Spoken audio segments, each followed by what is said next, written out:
really what we're looking at is, here's the inguinal ligament. So the inguinal ligament is, as I've said before, it's where the external oblique muscle of the abdominal walls comes down, curls around, and you get the inguinal canal forming there. We talked about it very briefly when we looked at the male reproductive system.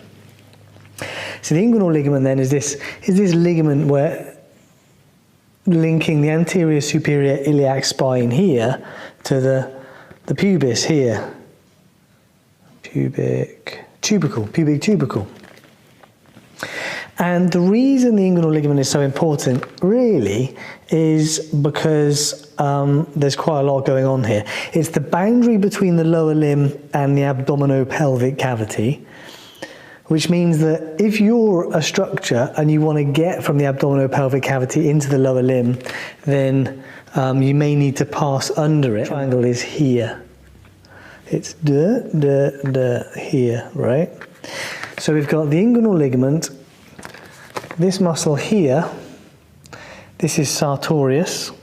So this is quadriceps femoris here, and sartorius is going from the anterior superior iliac spine. It's going from here around to the pes anserinus.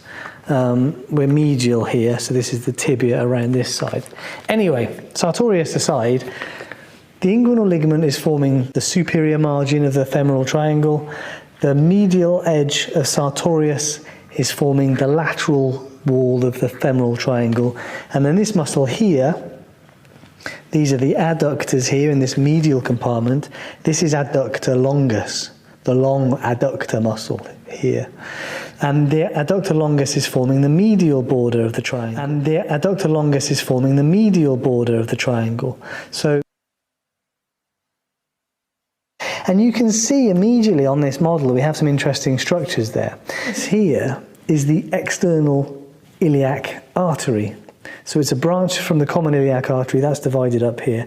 And the external iliac artery, we just change its name to the femoral artery once it passes inferior to the inguinal ligament. So that's another reason why the inguinal ligament is important. It's an anatomical landmark. So the vein next to it is the femoral vein, and that's draining that way. So it's the femoral vein, and then as it passes under the inguinal ligament, that becomes the external iliac vein here, right? And then the nerve is the femoral nerve, and that's just called the femoral nerve from when it appears all the way down here, so it doesn't change its name. And can you see how we have vein, artery, nerve? You see, so it's an important anatomical landmark. And knowing that the nerve is here and that the artery is right next to it tells you to be very, very careful. Veins of the lower limb. Now you know about the superficial veins of the lower limb because you've probably seen varicose veins. So veins don't have a muscular wall like arteries do. Arteries are great at withstanding high pressures. Veins don't have a muscular wall. They're not so good at withstanding high pressures. You've got to send your blood all the way back from your toe, up your lower limb and up through your pelvis, abdomen, and back into your thorax, right? So there's a lot of weight, a lot of pressure, a lot of weight of blood on the veins, and they've got valves in them to make sure that the blood flows in one direction. But if you put too much weight on these things, then it can stretch, and you know, you're gonna have problems which causes varicose veins. So the great saphenous vein runs all the way up the leg, so you can find it anterior to the medial malleus. So if this is the femoral triangle, these blood vessels and what have you are passing within the femoral sheath beneath the inguinal ligament. Now the other thing I didn't mention was that the floor of the femoral triangle is made up of a couple of muscles. Here's pectineus here. This here is psoas major. There's iliacus, psoas major and iliacus come together to form iliopsoas. So we've got iliopsoas under here and we've got pectineus there forming the floor. Now those muscles are moving the femur, particularly the psoas major or iliopsoas muscle is flexing the knee at the hip, right? All right, so it's doing this movement. What that means is there's quite a bit of movement around here. So for one thing, you want these blood vessels to be able to move freely as the hip is flexing.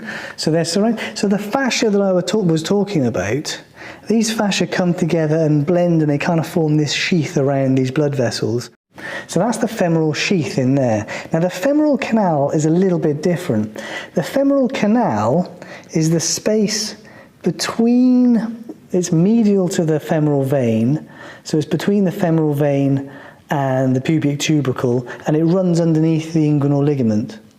Now that's the femoral canal, so that's a space there, and it's got a bit of fat in it. It might have some superficial, it might have some lymphatics linking superficial and deep inguinal lymph nodes, which we have pain, maybe nausea, and if the small bowel gets pushed through and kind of gets twisted and you get a bit of a volvulus and it gets occluded, you know, so the blood supply to the bowel gets cut off, massive pain, feeling really unwell, nausea, vomiting, and of course you'll be able to palpate a lump here because that small bowel, whatever's herniated through here, will be forming a mass in this small space. You know now where the femoral triangle is. So that's the femoral canal. That's the gap medial to the femoral vein running under the inguinal ligament.